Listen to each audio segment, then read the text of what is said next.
بسم اللہ الرحمن الرحیم۔ رسول خدا نے بتایا تھا سعادت کے لیے ایک چیز کہ انسان کا گھر وسیع ہونا چاہیے۔ وسیع سے مراد کہ ایک مناسب گھر اگر انسان افورڈ کر سکتا ہے تو اس کا گھر، ایک اچھا گھر اس کو سعادت پہ لے کے جا سکتا ہے۔ اب وسیع گھر کیسا ہو؟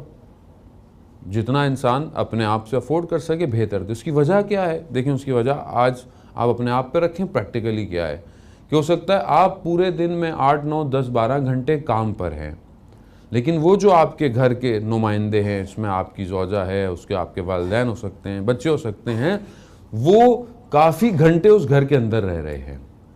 آپ شاید باہر جاتے ہیں، آپ اپنے سارے کام کر لیتے ہیں، آپ چیزوں کو، مختلف چیزوں کو دیکھ کر شاید اپنی نگاہوں کو، اپنے وجود کو شاید باقی چیزوں سے، لیکن وہ ہر وقت گھر کے اندر ہے۔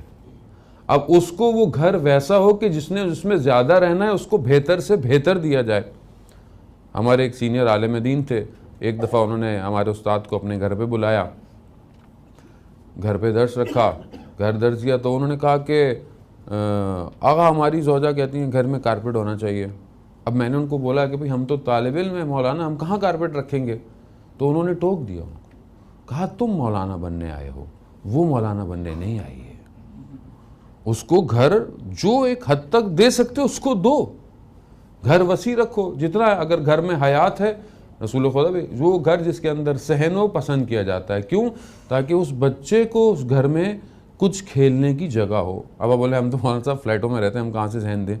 تو آپ کم از کم اپنے بچوں کو ہفتے میں ایک دن پارک لے کے جائیں تاکہ اس کو وہ ورنہ یہ جو مشین اور بند کمروں کے اندر اور ٹاوروں کے اندر جو نسلیں پیدا ہو رہی ہیں نا، یہ ظاہراً تو اوپر جا رہی ہیں لیکن حقیقتاً زمین کے اندر جا رہی ہیں۔ ظاہراً ہم اس کو دیکھ رہے ہیں، پرواز کر رہے ہیں، لیکن اخلاقی طور پر یہ ساری چیزیں تنزلی کی طرف جا رہی ہیں۔ ہم سانس دیں۔ دوسری چیز جو سعادت کی، رسول خدا نے کہا کہ ایک اچھی بیوی ہونا انسان کو سعادت پہ لے کے جا سکتا ہے۔ ایک اچھی بیوی، اب آپ بولیں گے اب بیوی اچھی، تو دوسری چیز آپ کے اوپر بھی وائس ورثہ آتی ہے کہ شوہر کا بھی اچھا ہونا ضروری ہے۔ آپ بولیں بیوی تو اچھی ہے لیکن اب وہ بیوی سے پوچھیں آپ کتنے اچھے ہیں تو وہ پتہ چل جائے گا۔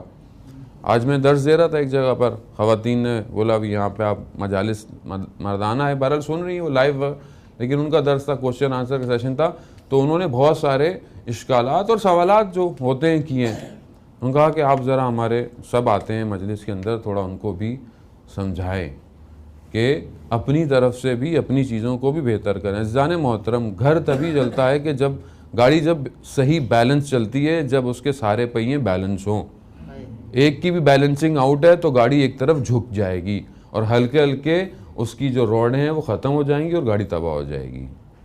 آپ سامنے والے سے توقع کریں کہ وہ صحیح رہے، لیکن میں کتنا صحیح ہوں گھر جا کر یا باہر جا کر، یہ بہت امپورٹنٹ ہے۔ میں اپنے حساب سے اپنی چیزوں کو اپنے حساب سے، آج کل جو میڈیا ہے وہ خاتون کو بالکل، جب دوسری طرف اس کے حقوق کی بات کرتا ہے تو اس کو بالکل فیمنزم کی طرف لے کے چلا جاتا ہے، یعنی اس کو آزاد کر رہا ہے کہ تمہیں کسی کی ضرورت نہیں۔ اسی وجہ سے آج معاشرے کے اندر جو ٹکراؤ آ رہا ہے، معاشرہ جو ٹوٹتا جا رہا ہے، جو فیملی سٹرکچر ویسٹ دے رہا ہے، اس میں کوئی گھر سعادت پہ نہیں پہنچ سکتا۔ کیوں؟ کیونکہ ان کے ہاں کوئی بیلنس لائف نہیں ہے، سنگل پیرنٹس کی زندگی لوگ گزار رہے ہیں۔ آج ہمارے معاشرے میں بھی وہی ہوتا جا رہا ہے۔